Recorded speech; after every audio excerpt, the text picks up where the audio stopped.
Okay, so let me start with sharing. We, I just get a message that the Zoom limit has been reached, just for the record. Okay. So What, really, that's 100 then. okay. So that really is, if anybody has note takers in, please kick your note takers out because that's holding someone else out from coming in. I have been rejecting them, but I do see a couple there. So if they are your new note takers, please take them out so others can join. Carolyn, if there's a huge, I'm happy to do this again if you request it. Sure. Okay, let's get going. Today, as Carolyn talked about, we're talking about verifiable credentials, but I'm going to talk about it in the context of digital trust. Um, and to start with a little story, has anybody heard of the miraculous conversion of fish into gold? Okay, about a little over a year ago, in April of 24, uh, Canada experienced its largest gold heist in history, and I think it's the sixth largest gold heist in the world. 400 kilograms of gold was stolen from Air Canada's storage facility at Pearson Airport in Toronto. It turned out it was an inside job, but they had used the paperwork for a shipment of fish that had arrived in the airport the day before, modified the paperwork, printed it in the facility, and then used that. So they had all the proper paperwork to come and take 400 kilograms of gold away. It's never been recovered. But gold is now approaching $4,000 an ounce. So the number just keeps getting bigger every year. So this is really what we're talking about here. With the combination of AI and it's really, I think, with the true coming to fore of AI and the ability to automate things that were more expensive to do in the past means paper really, really has to go, right? It just is no longer secure and it is costing billions around the world. So that's really the context that I want to talk about it today, talk through this presentation and really to keep that in your head. It's about trust, right? It really is about digital trust. And it's really, and through verifiable credentials is how we bring trust back into the ecosystem. Okay. Let's go to the next one. Okay, just a little bit of an introduction to who I am. Michael Shea. I've been in the technology world for my entire career, which is getting closer and closer to 40 years every year. I have most of my career has been spent on enterprise technology, enterprise systems, and putting systems into production. I have been involved with a lot of innovation in building custom solutions, sort of being the pointy edge of the spear or the pointy tip of the spear in leading new technologies into market. I've been part of the digital trust verifiable credential community since about 2017. I'm currently the chair of the adoption working group of UNTP, sort of to build on what Carolyn said. I have a technical background from the first third or quarter of my career, which has been very helpful to take that and translate it into business value. And so that's really the context that we'll be going through. I will cover some, well, let me go to the agenda slide before we get too far.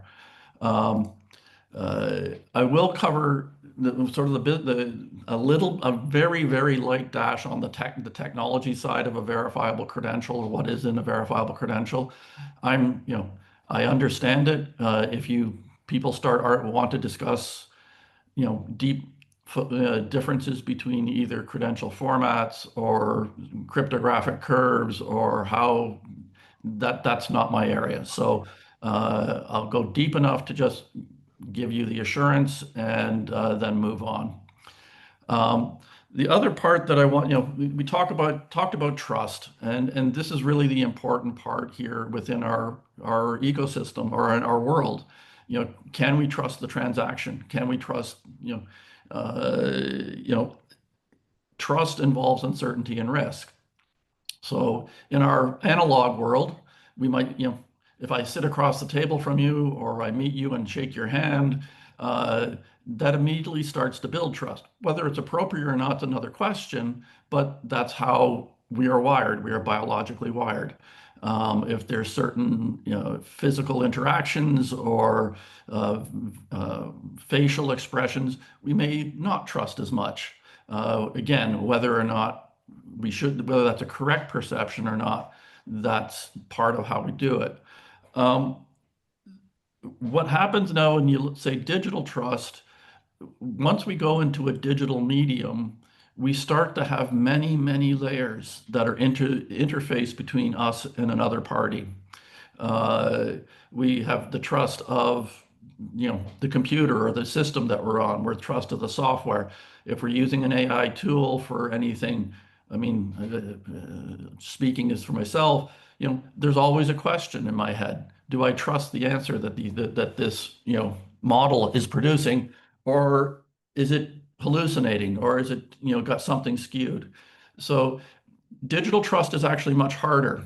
And I think that this is the part that we're really focusing on today. So first is, what is a digital credential? And I use the term digital credential from a business context because I try to minimize the jargon.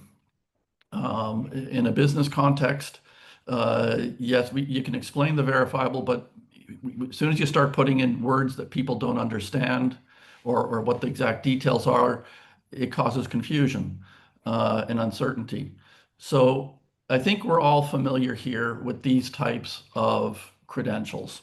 So if we go from the left to the right, you have an identity card or a legal residency card, which is issued by a government, and that's sort of considered your foundational identity document. They are typically always issued by a authoritative source, and in our world as it exists today, that typically is a government.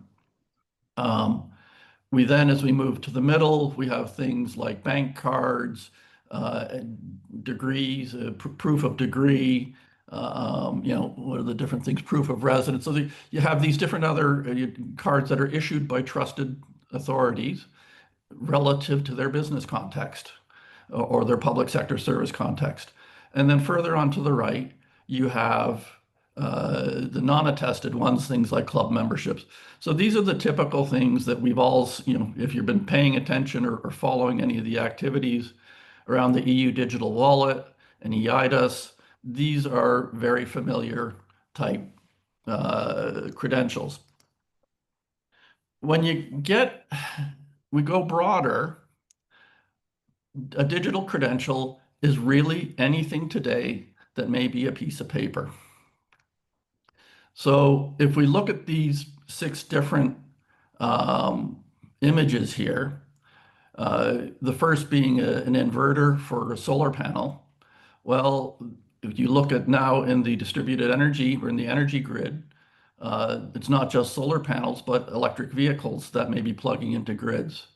And so the identity of those vehicles or residential-based solar becomes important, the identity of who installed it, the identity of the manufacturer, and then the data coming off it is feeding into a grid and may actually be actively involved in a commercial transaction.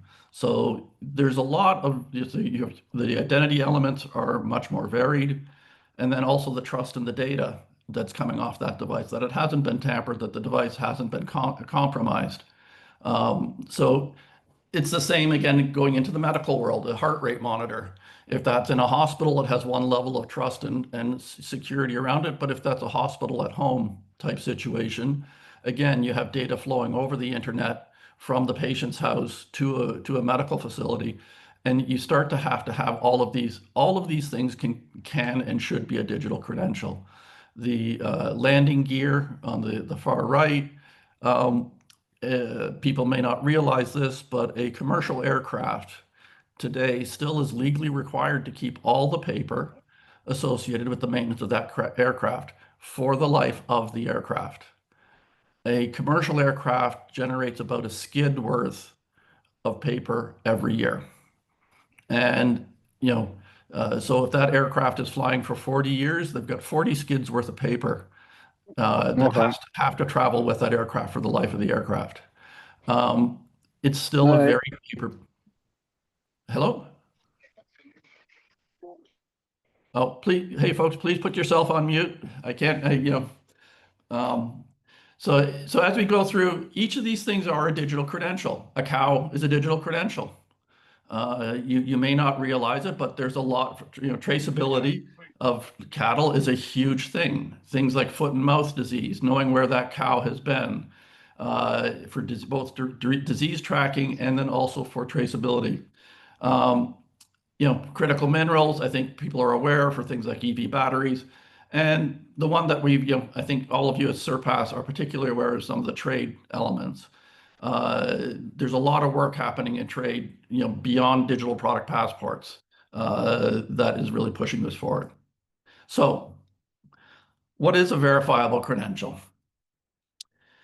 In a non-technical, and I know that I've seen a few names. I know there's some very, very knowledgeable on the technology folks on this call, but for the non-technical, it is a bundle of data that is transferred between an issuer and someone who is the recipient or holder of the data. This bundle of data is tamper evident, so it is able to be automatically detected if any of the values or the attributes in the bundle of data have been modified, either in transit or by the recipient if they try to share it onto someone else. It has verifiable provenance. So what does this mean? This means that the bundle has a link back to who created the bundle of data in the first place. And by traveling that link, you can first determine the identity of that organization. Then you can determine why you should trust them. Right? What is the reason why if they need a subsequent credential or something of that nature, that you would say, okay, I trust this organization for the issuance of this data. This bundle of data you can automatically selectively disclose certain attributes.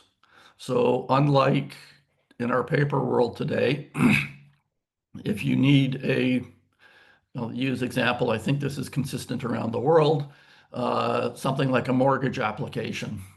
And so that you need to disclose income. And certainly in many contexts, that means sharing tax documentation. Well, what they need is your proof of income. They don't really need your full tax document. So selectively pulling off the appropriate uh, data point and making that available, that's what a selective disclosure is. It is revocable. And again, these can all be validated automatically. A paper document issued today technically is revocable. It's very difficult and it's very expensive for the receiving organization or where it's being supplied through a third party to validate that document is actually revoked. And this is, demonstrated, and particularly in the medical world where doctors may have had their licenses pulled, but it costs a lot of money to prove that, and it costs a lot of time. And so as a result, in many places of the world, you have doctors practicing that no longer have the right to practice. It's portable. The recipient of the data bundle has it. It doesn't sit back in the issuer's system, and it's persistent, and that brings on to the persistency. Because you have it, if the creator goes out of business, is bought, shuts down the system, today you would lose access to it. So it really maintains the qualities and characteristics of a piece of paper. If that piece of paper was sent to you, it would still be sitting in a file somewhere, or a scanned image would sit on your drive. So coming to the ecosystem, I've used a couple of terms here. This is more just a level set. On the left, we have what is called the issuer. This is the entity that creates this credential. So the holder or the subject, maybe, sometimes people use that term, requests a credential from the issuer. It could be a foundational identity document. Then that would be the government icon there, the one with the little flag on the top. It could be a service industry. So you're going to a bank to open up a bank account. So you're presenting some information and they're giving you a bank account credential. The holder, there's two types of holders, primarily. One is the natural person. Well, actually, I'll just keep it at two for now. There is a natural person, which I think most people are aware of this context. This is the EUDI wallet. A citizen of Europe will be issued this wallet. They will have an identity or driver's license or what have you in a mobile wallet on their smartphone. The orange block is the legal person, not the natural person. Sorry, the natural person's on the left, legal person's on the right. The EU, actually, in the last couple of weeks, the EU project on the business wallets just kicked off. I have a slide further on in the presentation, a little bit about them. What the business wallet actually is very undefined right now. Some initial conversations that I've had seem to think that it'll be it will contain mostly documents issued by the government to businesses. It doesn't necessarily answer the questions, or it doesn't yet anyways. Where would conformity, an audit credential from, whether it's a financial audit or a sustainability audit, where would that sit? It's still called a business wallet. The metaphor is poor from my personally belief, but we'll see how it all goes. The party on the right side is the verifier. The verifier receives these credentials. Now, particularly in the natural person ecosystem, there is the sending of a verifiable presentation. And what this means is, without going into a lot of detail, the holder of the credential doesn't surrender the whole credential necessarily. It can selectively piece information together and send them to the verifier. On the bottom is the governance authority. So this is the trust. This is where trust comes into the system. The verifier can validate with the governance authority around the issuer. Is this issuer legit? And likewise from the issuer as well. So, there are multiple different authorities. It could be, like I said, a government. It could be a chamber of commerce. It could be a professional association. It could be an organization like GS1. So there are many different sort of frameworks around, and they continue to provide the trust that they have historically already provided, but we're not necessarily conscious of it. So this is my 2 or 3 technical slides. When I say verifiable credential, I remember having a conversation with someone in the community a few years ago, and he said, well, there's verifiable credential with a capital V and a capital C, and there's a verifiable credential with a lowercase v and a lowercase c. And unfortunately, he's correct. There are quite a few different formats. The main one that I'm going to be referring to today is the W3C, Verifiable Credential Data Model version 2, that I am speaking to. I will touch on some of the other ones as well in a slide or two. From a technical thing, we list the characteristics in sort of plain business language. The assurance on tamper evidence is around the cryptography, right? The data is cryptographically signed. If the data has been modified, that will become evident when the cryptography is applied. The algorithm is reapplied to with the public key to validate it. the link back, again, the link back to the issuer is cryptographically signed as well. So you have that assurance that that provenance link has not been tampered with. The key part about the selective disclosure is that the cryptographic integrity is maintained. And that's the, brings certain technical challenges into the mix. But being able if you remove data from a data bundle or the data element, the cryptographic signature must change or will change. So you have to have a particular type of cryptography that allows elements to be removed and maintain that security. A key thing particularly in the natural person case, is the unlinkability.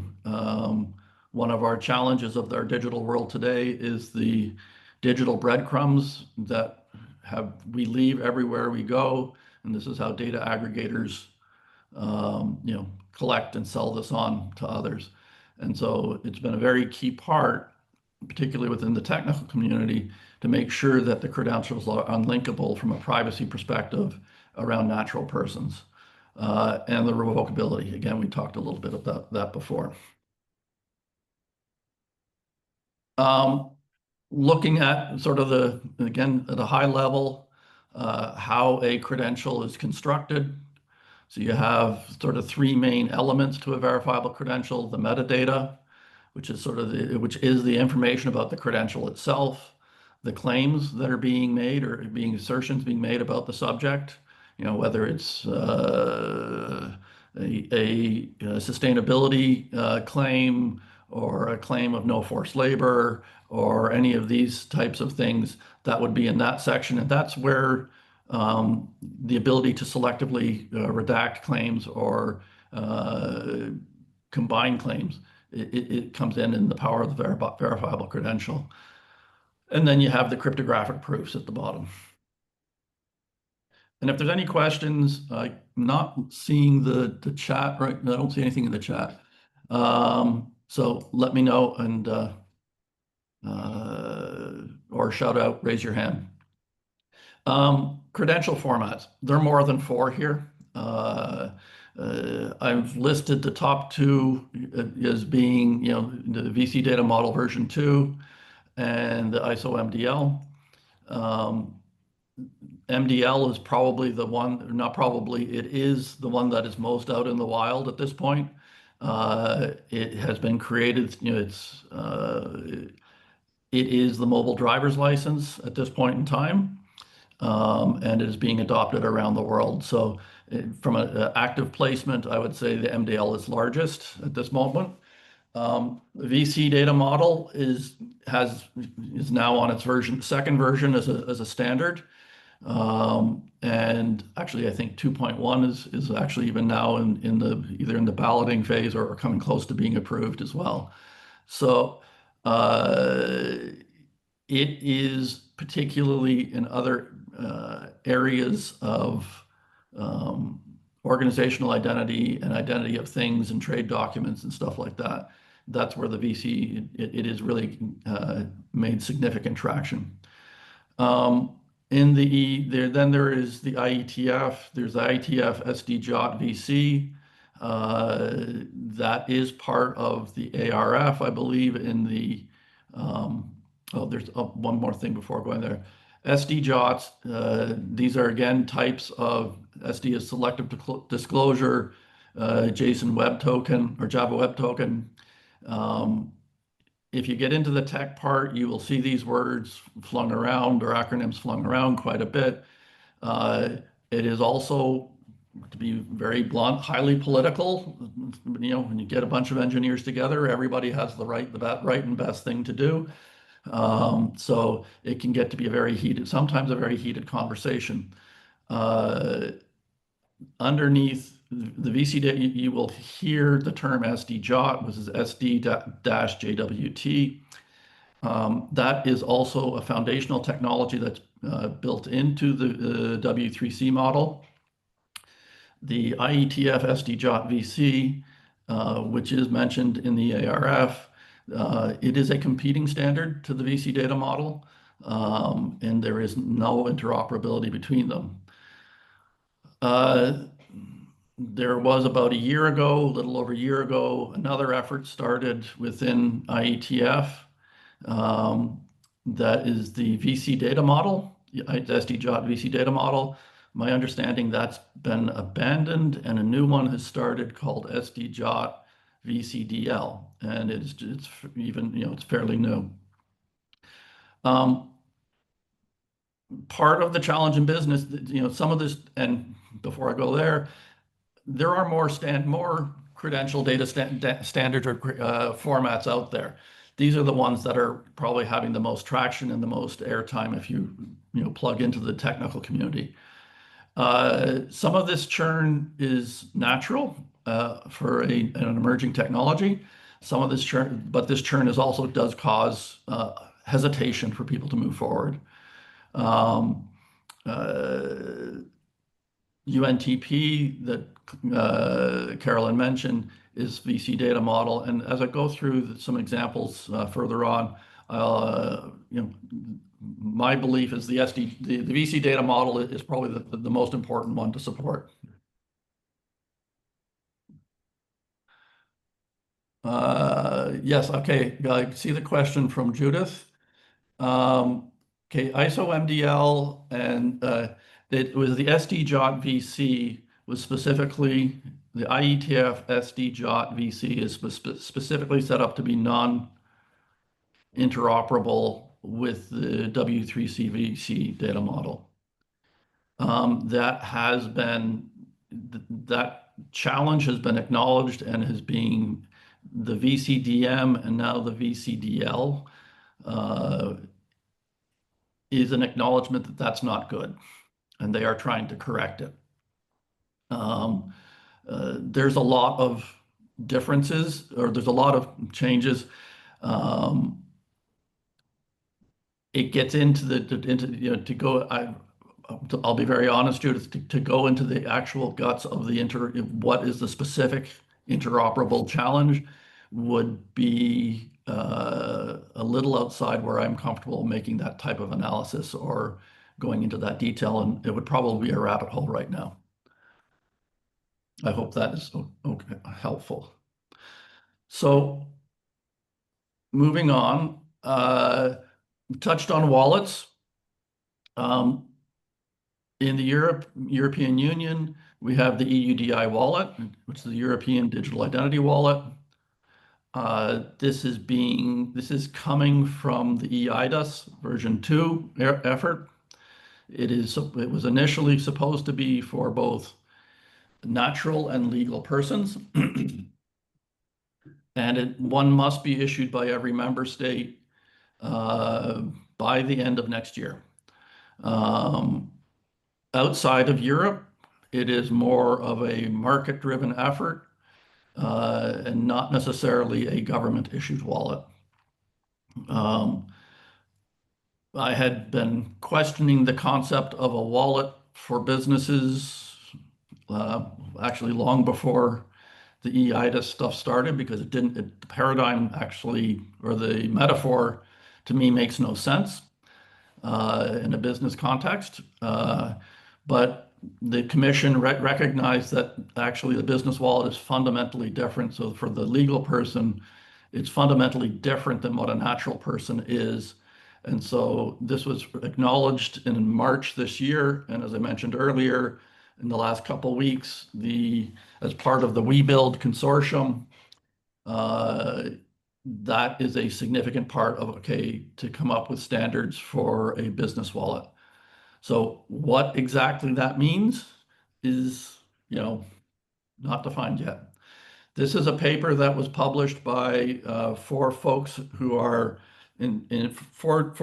Germany who are prominent members of the Verifiable Credential digital identity community. I don't remember all four. One was Stefan Schwam, and the other is Karsten Stocker. But the four of them published this. This is the concept that they had around a potential business wallet. It is purely a token on the table that was put on the table back in April, May, prior to this WeBuild consortium kicking off. Will it end up being like this with the wallet and the data plane, control plane, and trust plane, and then all of the areas of business to employee, business to consumer, business to government, business to business? That, effectively is what a business wallet needs to do. Um, uh, it's a good start, but will it, how much transformation will happen is an open question at this point. So where's the business value? So business value, I have focused here in this presentation, particularly because of the surpass area, to focusing on product-based industries versus service industries.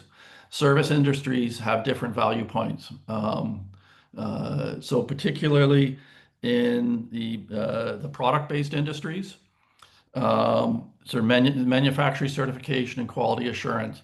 And as many of you may know, any company that's building product, they receive parts. Those incoming parts have to go through quality inspection. Right now, that's a lot of paper again, and the issues of whether things have been manipulated or fraudulent is an issue. Counterfeit parts are issues in all industries. So the expectation is that the reduction in quality documentation costs could be reduced by as much as 80%. And the result there is, once it's digital, from an audit perspective, it reduces your audit costs. Now you can have automated tools that are reading these certificates and credentials and doing that verification versus going through stacks of folders and file cabinets. Supply chain traceability, this is what we're talking about here, obviously, from a surpass to the transparency and traceability. It really is this digitalization effort, or the ability of things like verifiable credentials, that make this even possible. The supply chain traceability and transparency is something that has been wanted for decades, but it practically was not economically feasible. Again, product authentication, the reduction in authentication costs, it could be up to 70%, and the potential to recapture revenue that's been lost by the introduction of counterfeit parts. Warranty verification and service history. Again, the service history part being part of, well, actually both of these can fall within the context of a DPP. And then the sustainability and ethical sourcing, and then obviously is the digital product passports. And I think that what's important to keep in mind is credentials will cut across all elements of business, right? Whether it's in your vendor onboarding, as it mentioned, the earlier case around quality and audit costs. It really is getting that last mile, or the last, how much, it's bigger than a mile, but really removing paper out of the organization, and that means PDFs, that means TIFF images, it means basically any sort of document that still requires eyeballs to read data and validate data. It will improve, also the improvement around data quality costs. Data quality is a huge problem in every organization. Anytime you involve keying of information, the error rates are quite high. So now just to cover some places of where they are being used. See?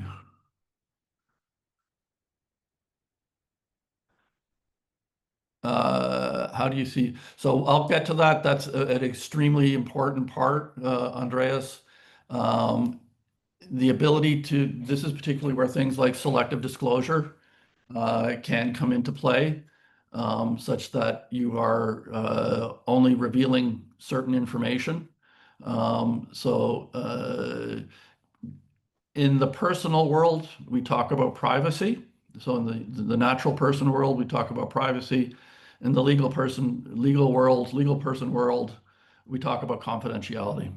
Confidentiality is if you talk from a business context, is a business would consider it at least as equal as the privacy concerns of an individual. So that is all part of it. And again, as we talk here, and as we start going through these examples, think about the elements of where does trust come in? So when these things start flowing through your organization, how is trust being managed, right? One of the concepts that we've found in conversation, there's not a digital trust officer, right? For the most part, in the sense of it's managing it from both a legal, liability, risk. This is who owns digital trust across an organization is still quite open. See, Diana, hang on a second.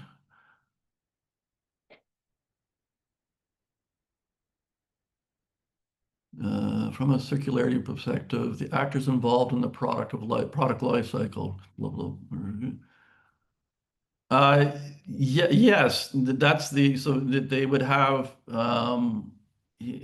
certainly in the way I would envision the world, yes, that their legal identity documents would be a verifiable, as their legal entity identifier would be a form of a verifiable credential.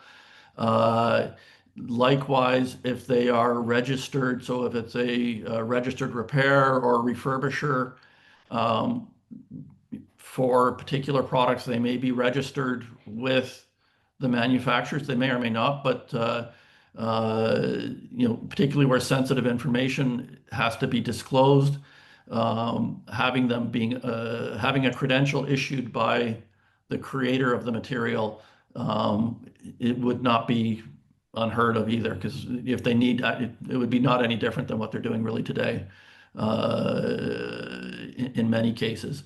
So there may be some industries where it's a little more open that way. But then if they're selling back the material to key suppliers or key stakeholders in the supply chain, they have to have the confidence as well as to where you're getting your materials. So it's not completely open. I think everybody here knows that. So yes, there would be credentials that would be issued.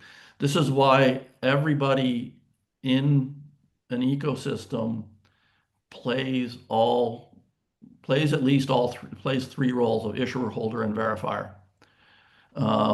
There's not really a concept of of an entity just being one. There may be times when you're accepting credentials, or you're issuing credentials, or you're verifying, or you're requesting some and holding them. So these examples are going to flip back and forth between natural persons and physical product. This is a system that went into full production, I want to say the end of 23, may have been early 24. The National Association of Retailers or Convenience Stores is an American trade association. As you see there's over 150,000 convenience stores across the United States. Their big challenge is around the selling of age-restricted products. They embarked on this effort, I want to say, probably back in around 2020, 2019, around that time frame. They're out in production now, I believe. What they are doing is they're using verifiable credentials to validate the sale of age-restricted products.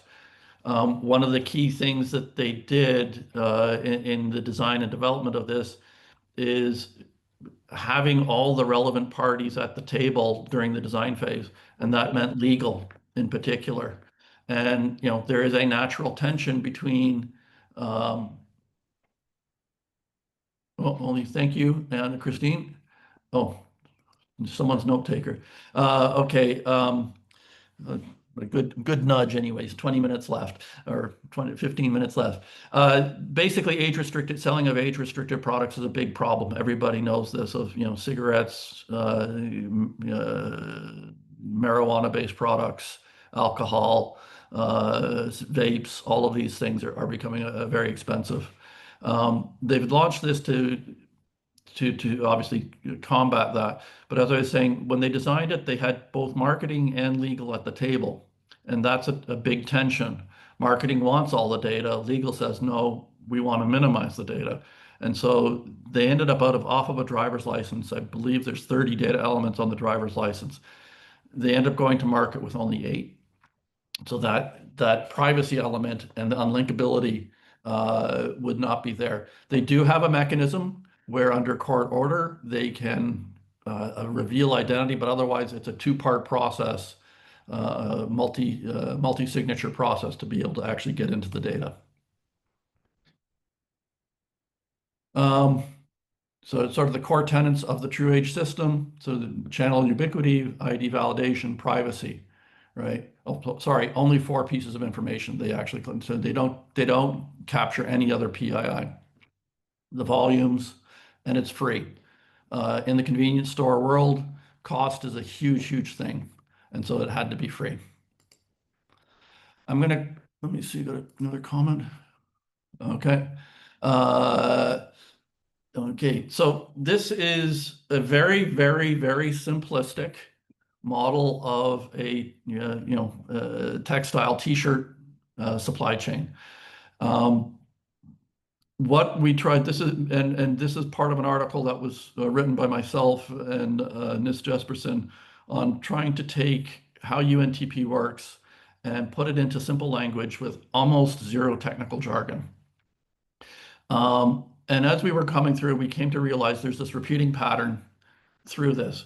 For each step of the process, this entity, this stakeholder, in this case, the spinning mill taking the cotton and producing the yarn, receives an input product.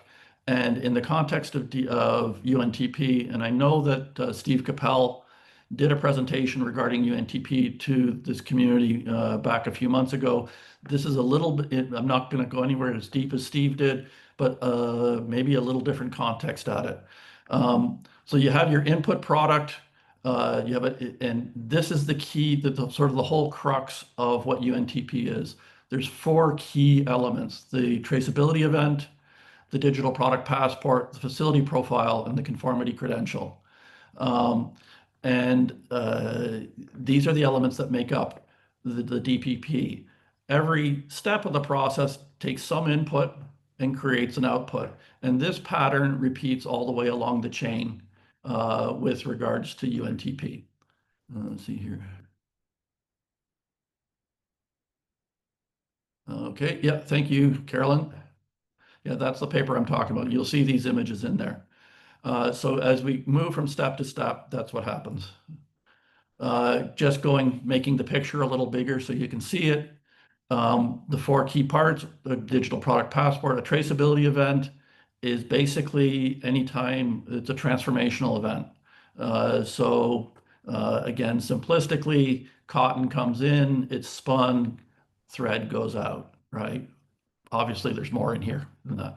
Facility profile are the different types of conformity credentials that are related to the producer, right? So maybe physical location, it may be its water usage, it may be power usage, and things of that nature that are related to the producer and only fractionally related to the particular product.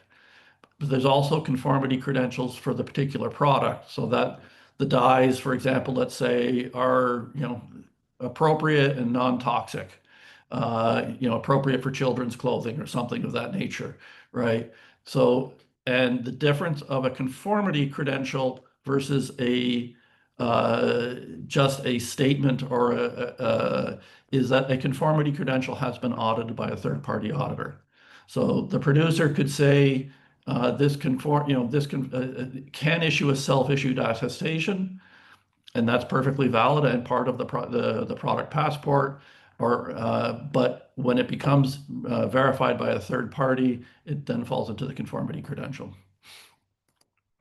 And then just from the process of how it works, in this case, the verifier scans the data carrier. what he gets back is a list, a link list, um, a link set response, like a link list, and then they can automatically go out and pull the different pieces from the different entities along the value chain. That's the light touch on the UNTP. Happy to go deeper or more broadly if people are interested another time. Another system that's been out in production, is in production today, is Trade Trust in Singapore. They're using verifiable credentials, and they're also using NFTs, particularly for the bill of lading, since that is a legal ownership document, and there can only be one of those. This has been, like I said, it's in production. They have also addressed the challenge in the trade world, and I think it will be the same as well in the DPP world, of not everybody is going to get there at the same time. So they have come up with a mechanism, an open standard for allowing members of the trade world to have a transition process from paper to digital, which I think is very important for any of these large ecosystems. Expecting everyone to go to digital with a big bang is challenging, very challenging. Going on to energy, there is a lot, the energy world, the integration of verifiable credentials is still very much a research area.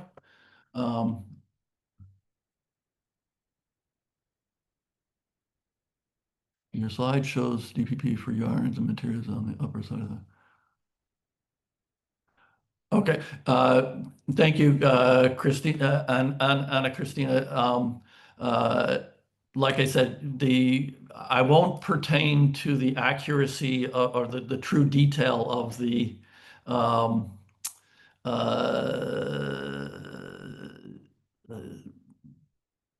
we tried to keep it very simple, Nis and I, when we were writing the article and trying to use it.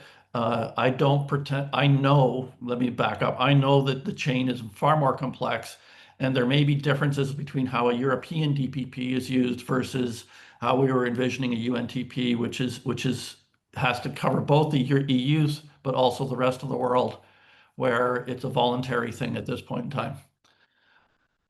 And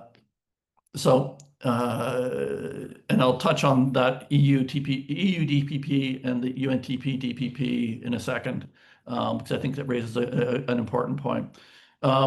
But just to try and keep on time, the energy sector has been in the process of transformation now, really since probably about 2016, 2017, when solar power finally, became much more ubiquitous with solar farms, residential solar, factory-based solar, and EVs were just starting to really come into the market. The electrical grids and the whole power system, energy system realized change was crashing upon them. It was very unsettling. Let's say you're talking about an industry that hadn't changed in over 100 years. But it is actively being researched now. The DIDs and VCs are very much part of it. There are some that are also involving, blockchains are also involved in it as well. So this is a very, very active area of research. We will see stuff coming out from the energy sector over the next, I would say, probably 3 to 5 years. But they're a bigger, much more methodical, or all industries methodical, but energy moves a little different rate. This one you may start seeing very soon. IATA has been involved. They have the IATA One Record, or One ID, sorry, it's called, is a program that was started in 2019, and they are actually fundamentally re-engineering the whole ticketing travel journey, and not just from a user experience perspective, but they're actually changing all of the ticketing and booking systems on the back end, which is why it's been a 5, 6, 7 year process to do that. They are using W3C verifiable credentials. I believe they are supposed to be in pilot, pardon the pun, stage by the end of the year. This is one of their test case or POC cases that they did last year on traveler credentials, so a digital passport, biometric picture, frequent flyer status, employment credential, disability credential. And these are all of the stakeholders that were part of this particular test, use case test, or POC, so that they wanted the traveler, 2 airlines, a travel agent, the government, a corporation, and then to be using verifiable credentials. So they've been very, very active in this, and like I said, you will see it. So if people are wondering where verifiable credentials are being used in the wild, this is yet another industry where they're being used. This slide is old, so but it really U.S. Customs again has also been active in this sector since 2019. They are looking particularly at trade documentation. They've had a program that they have been working looking at steel, e-commerce, agriculture, and oil and gas. They are supposed to be going into pilot production this year with steel and either oil and gas. I can't remember which one. And this is around all of the documentation that they are using there. They're used. This just on a call last night. The other part that's coming into the trade world is that there is a joint effort between UNCFACT and the World's Customs Organization that they are looking to fundamentally redo how trade documentation is created. In the past or today, you have part of their members of the or stakeholders in the industry who have walls of regulations that they have to go through to make sure all the documentation is correct. They're looking to turn it around where you tell me what you have, and the customs authority will create the right forms for you or create the right data. So data elements, so that they're trying to reduce the cost, but then also increase the quality of what they're getting in, so that the trade goods flow across the border much more easily. And it makes life easier for legitimate shippers and much more difficult for folks doing dodgy stuff. So coming up to the end, I think make it in just under the wire. Just before we'll touch on it in the wrap up. So we've talked all about digital credentials, and I know you're all involved in the Surpass projects. Really the issue comes down to so what, right? Why should I really care, right? We've never really, our world has not, it still is very much analog, which I actually like in many cases. But if we're to go to a pure digital or digital first environment, we just haven't got there yet. And we see this in the fundamental lack of trust around both the digital and the paper and the digital documents. The paper documents were considered very trustworthy up to quite recently.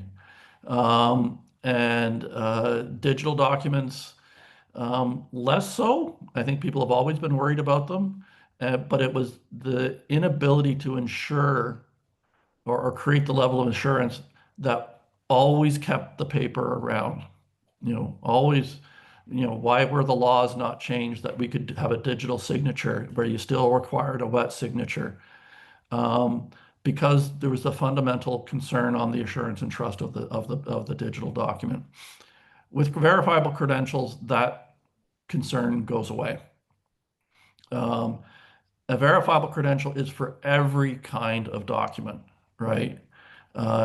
Anything that you're getting today, whether it would be an insurance policy, whether it would be like I said, an invoice, a bill of lading, anything and everything that you get as some sort of a piece of paper today is a potential verifiable credential. The key for a verifiable credential, it's machine readable, it's automatically verifiable, it's a secure document. Um, and this, all of this is where the cost savings come in. And really, from my participation within this community, this is what I've seen right from the beginning when I started being involved in it. Um, so it's what are the operational savings? This isn't a compliance thing. It really is a business operations thing. So just before covering the summary, to Carolyn's point about the UNTP DPP and the EU DPP, they are, just to be very clear, they are not in conflict with each other. They are two complementary standards. And so, this is really a both and. Um, so, and then I'm speaking as someone who's participating in both processes. So to wrap up, sort of, we've talked about what is a digital verifiable credential or verifiable credential.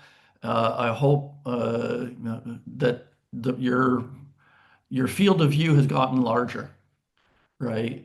That it's not just something very specific, whether it's around identity documents or just identity. It's a much bigger. The value space is much bigger. Where is the business value? Yes, compliance is there. In the case of DPPs, people are doing it because they have to. It's key that they understand that there is huge other business value that comes in with it. This is not just a compliance effort. There will be big operational cost saving potentials. And as we really dig into this more within both the private sector and public sector, we will also consider, well, particularly on the private sector, top line opportunities that will come in as a result. Gone through some of the applications, whether it's UNTP. UNTP is being sort of battle tested with Australian agriculture in a project around cattle. It's also being used. There's several extenders that have signed up. The Responsible Business Alliance is now an extender. The International Copper Association is an extender, and there's a few more that are in conversations. Actually, GBA, the Global Battery Alliance, is now signed up as an extender as well. Where the other applications, we've just finished going through that, so you can see where that is. What is an extender? Thank you. In a UNTP context, and I'll just do this come back on UNTP. UNTP is designed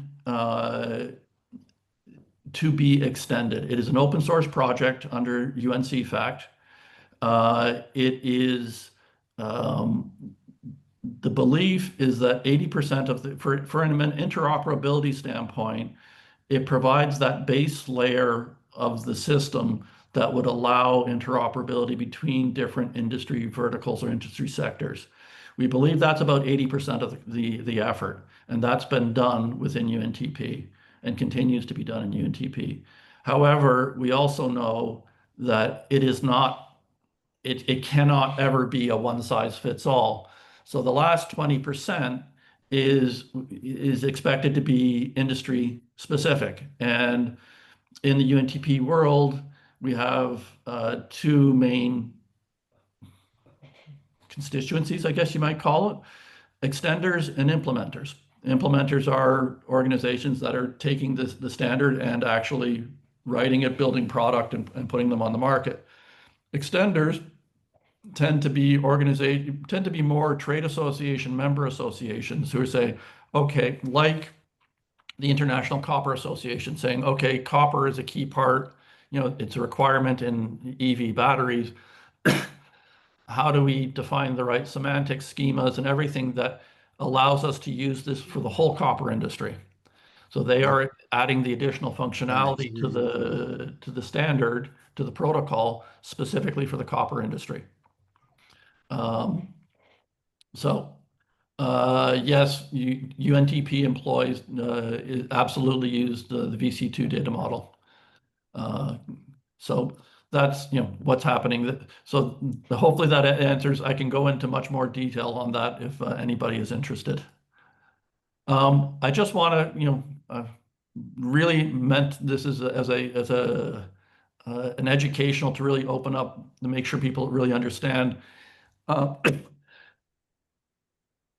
in my world, I also help organizations do this. So it's in preparing the organization.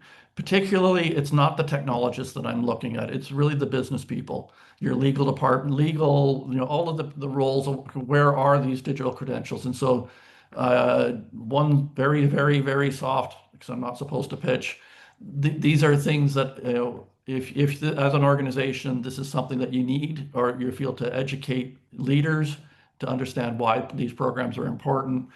This is something that I do. And, sort of the preparing, going through this and preparing the organization to make the strategic decision to integrate verifiable credentials into your business operations. And with that, that is it. Hopefully, everyone, any further questions? Thanks a lot, Michael. There was one question by Daniel Carlman in the chat. Okay, I missed that one. It's complicated. It's about Okay, yeah, revocation, I'm status looking at it. management. Let me take a peek. I don't know if Danielle is still in the call.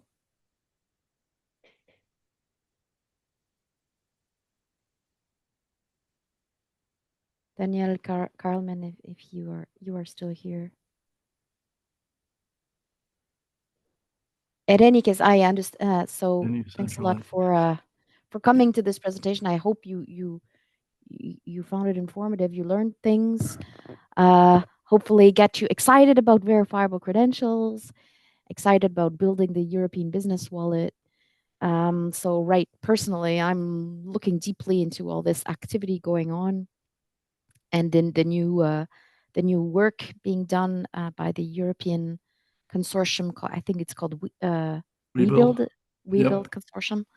Looking deeply into what they're doing, trying to understand this, but I also linked a great talk on the Surpass on our website. I linked a very nice talk by the Finnish tax administration on defining semantics from Michael on the semantics for the European business wallet. I'm going to post the chat to this. So he made a talk to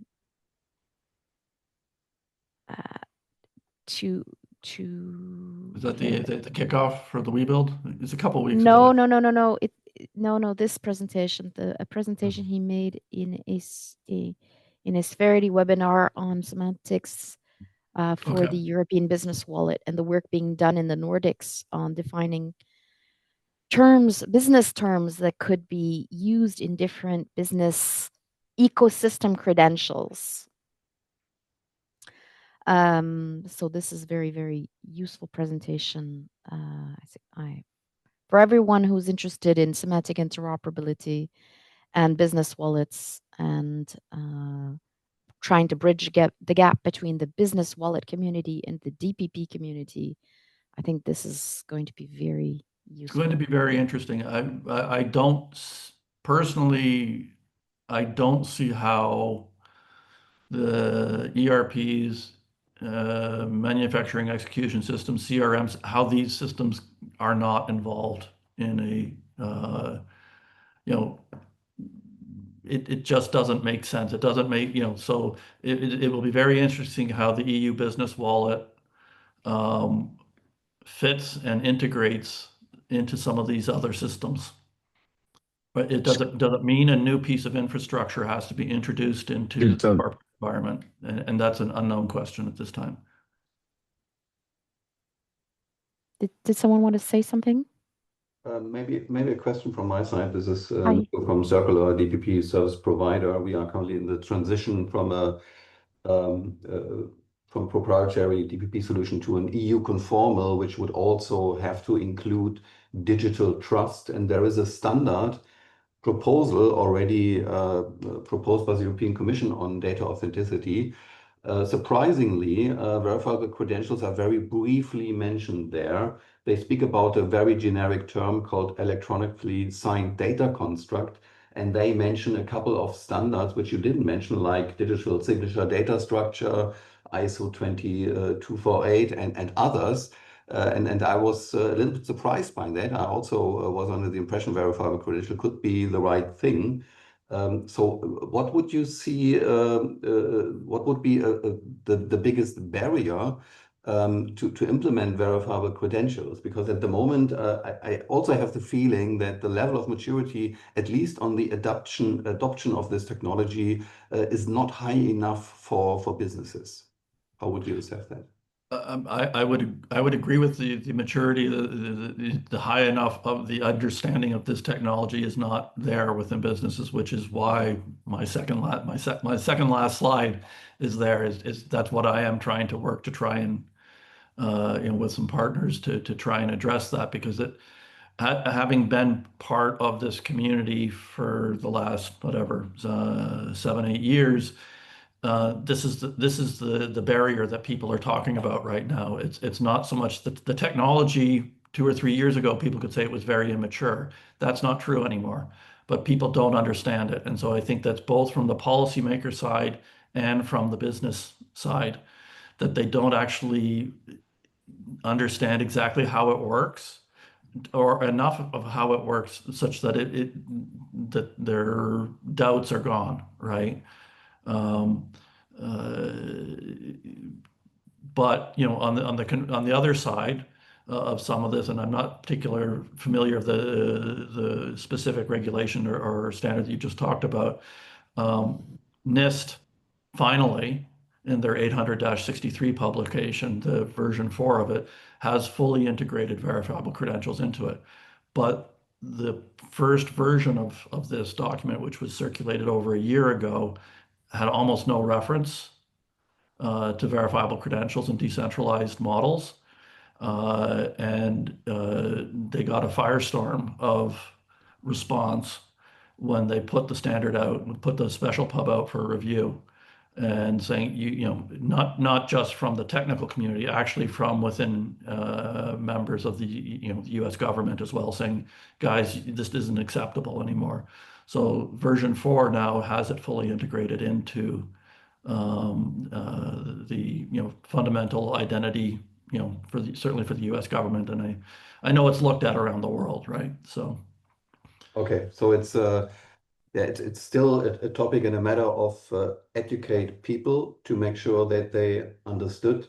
So I have a feeling that there are already some standards, like I don't know if you heard about ISO 20248, or there is another ISO standard which refers to a digital signature and data structure. So I think in general they're based on the same technology, cryptographically signed data and public-private key mechanisms, which is maybe the generic technology. Maybe an approach could also be to look at the interoperability between those. You mentioned there was one you're going into, particularly when you get into things like signatures and stuff like that, you're moving into an area that I frankly, I'm just not really that qualified to put a good answer on right yet at this time.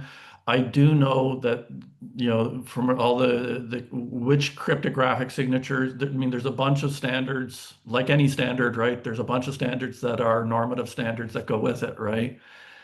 And I know a bunch of them there's a W3C data integrity standard, which is a normative standard for verifiable credential data models. And my suspicion is some of these ISO standards are probably included in those as well.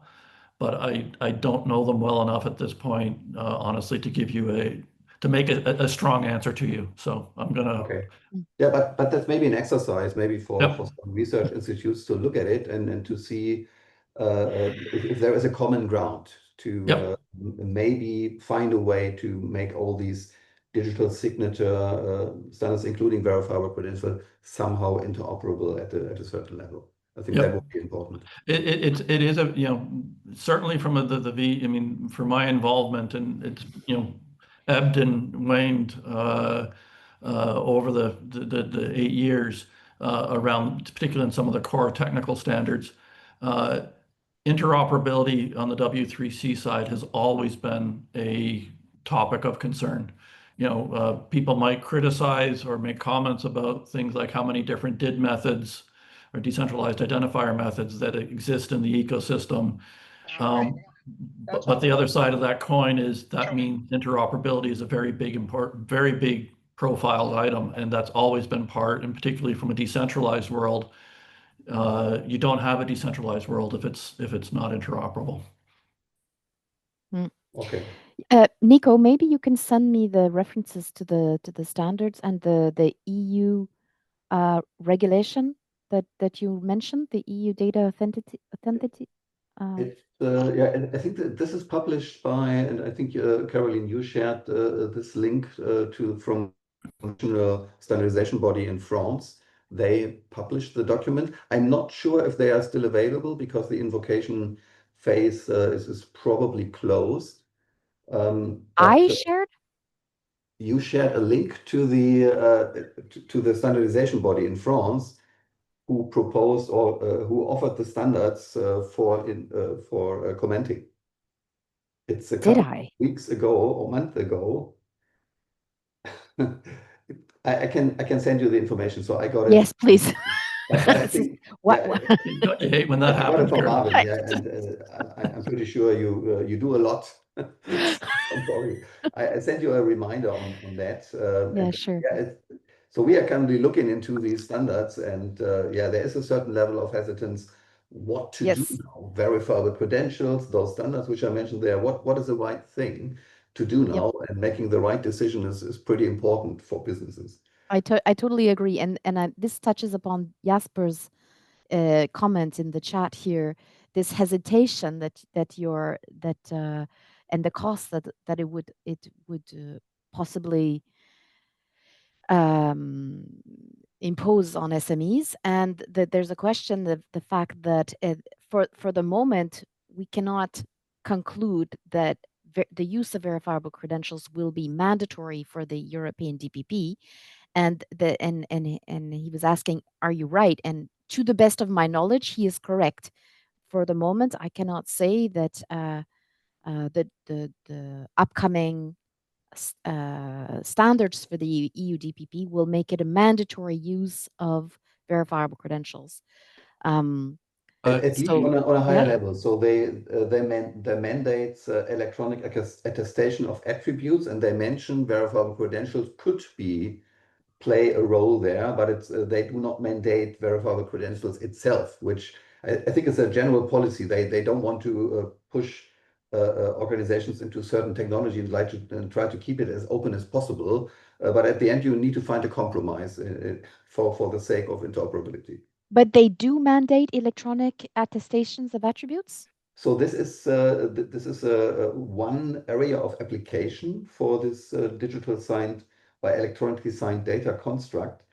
And they mention just very briefly verifiable credential, but also other standards. Yeah, so that's, sure. That's something which doesn't make it easy for companies to decide what to do, and to find a common ground would be useful, because all them are somehow, I think, based on the same technology, cryptographic signature, public-private key mechanism. I think this is very common and used very often. But obviously there are different standards which are driven by, I don't know from which organization, and this makes it a little bit confusing. But I think at the end, it's also a matter of adoption. So people maybe need to go forward with something, make a decision. But again, making decision could cost, if you make the wrong decision, could cost you a lot of money. Yeah, to answer the Jasper's question and to confirm with what you said, verifiable credentials are definitely included and allowed in the construct of a DPP. but yeah, mandating An EU DPP. specifically the EU DPP. Yes, Yeah. but the mandating of whether it's particular protocols or that's been done very, very judiciously, because so it's almost at the base layer of some of the things like TLS or REST APIs, not getting really deep as to say you will use this particular digital credential format or that one. There are multiples that are listed so that we're being very cautious on letting the market ultimately make the decision as to which is the right one, because it's still a very turbulent space, shall we say. Mm. And there's a lot of vested interests, as always, in standards processes. Yeah. Yep. So in Surpass 2, we created a proposal for or some recommendations for the EU DPP. And in one of our documents, I don't know if you've seen it, we call it the simplest DPP thought experiment. Okay. So kind of strip it down to the bare bones, make it dirt cheap, etc.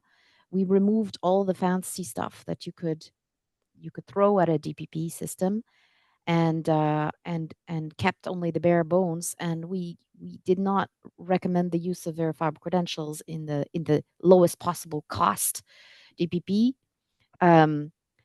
just Why? to for for adoption in the very short term. It's, And it's that's interesting you say that, because and I'll go back to the very first system that used VCs in production, and this was back within the province of British Columbia. This is back in yeah, but 2019. Michael, the issue is bringing confidence to the stakeholders that DPP will not be expensive.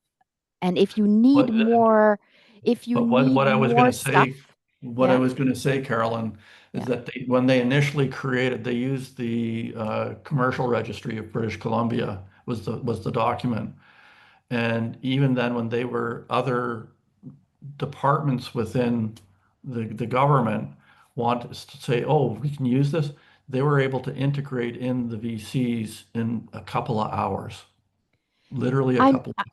Michael, Yeah. you don't have to convince me. I'm No, convinced. yeah. So The question yeah, is more, why are we having this discussion, right? yeah. Why we need to educate people as how on this technology, and people. So I agree that this is not complicated technology to put in place, and etc.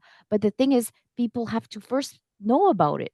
And Yep, so absolutely, this is absolutely. why the recommendation for the dirt sheet, the simplest possible DPP, we only use web technology that everybody knows and uses. We did not introduce anything new.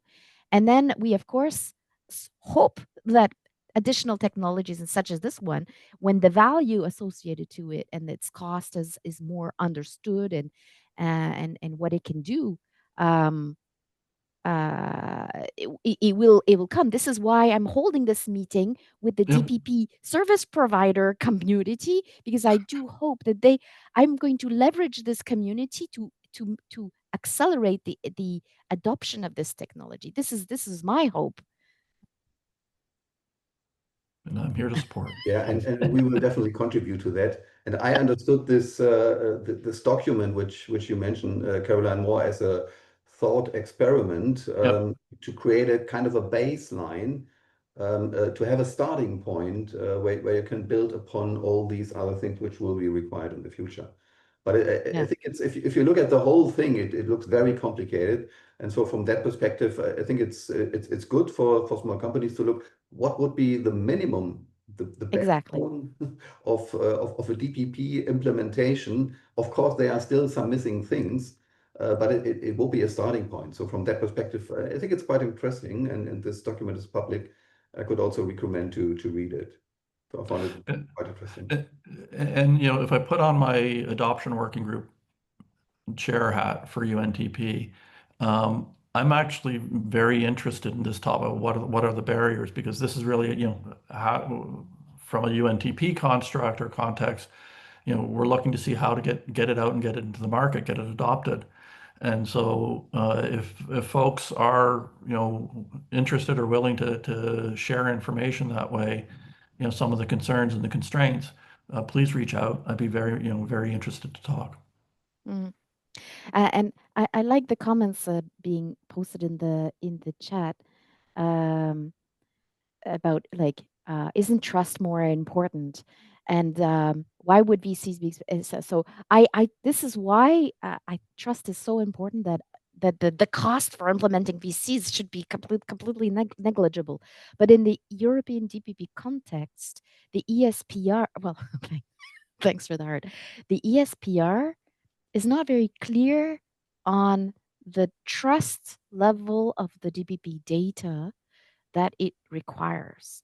And in my current understanding, and here I may be wrong, but in the EU regulator's mind, the DPP data is a bit like the data that you have on this tag here, right? It's product data that's available here. I don't know if this data is correct or not. I don't know if this is 100% cotton. Okay, I don't know if this data is right, but so I have no way to trust the data. But the data must be there. That's what the regulator requires, that the data be there and delivered with this product. And I think that in the regulator's mind, that's what the DPP is. It's kind of an electronic version of this tag, right, with just more data, right? So to the best of my current understanding of what's in the head of the EU regulators, that's their vision of the DPP. And because they don't know about verifiable credentials, they don't know about linking data and attestations and conformity credentials and all these things, they don't really understand what the DPP could become in the future. And this is so we have to start with a basic DPP that doesn't cost anything to anyone. And we get those first delegated acts out and DPPs running. And then we slowly educate European regulators to show them, look, this could be a lot more than what you think. And we could actually trust the data and trust the source of the data and link credentials. So we have to go at it step by step. And this is an education exercise that I perform every single day with the European Commission, and also with this wider group, who I believe would be the great, in French we'll say porte-parole, a great sounding board for this technology. And hopefully, if every single one of us can tell, like, bring the same messages to whatever government official you're talking to, and that would be really helpful, so we can attack the European Commission from all sides and explain to them what what the technology can actually do. And right now we're still struggling to make sure that the business wallet people in the Commission are talking to the ESPR people in the Commission, and they're not the same people. And so this is where we're at today.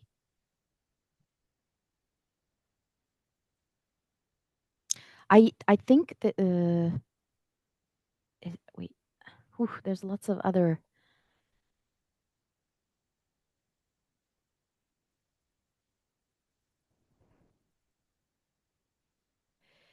So trusting the data. So both. All Where of it. did the data come from? All of it. Who created the data? What is has the data been tampered with? There's a lot of levels of trust associated with trusting data. This comes back to, the digital trust is a much more nuanced and many layers, that because the data travels through, we're looking at a screen here and we're talking to each other, but if you actually started to enumerate every system it is traveling from, my computer to yours, we're probably talking certainly dozens, maybe 100, right? When you really start going up and down the stack. And so how do you trust all of that? So, and we usually, honestly, we don't think about it for the most part until something goes wrong, right? Mm, mm. I think we're going to close here. Thank Okay. you very much for coming to this discussion. I had a great time. Thank you, Michael. Okay, you're very welcome. I did receive lots of emails from people who were not able to Get in. If we want to do it again, Carolyn, I'm happy to do to- it again. Well, I think I'm going to share the recording of this Yep. this presentation on our website and share the link with everyone. Yep. Okay. But like I said, if you get other questions, I'm happy to do another live conversation. Okay. All right. Great. Okay, Thank all. you. Michael. Thank you That all. was Have very a good day. useful. And Hello, thank you, Linda. Carolyn, for including the Surpass community. I am very well. Thanks. I am. Thank you. Bye-bye. Bye. Bye. Thank you. Bye-bye. Thank you. Bye.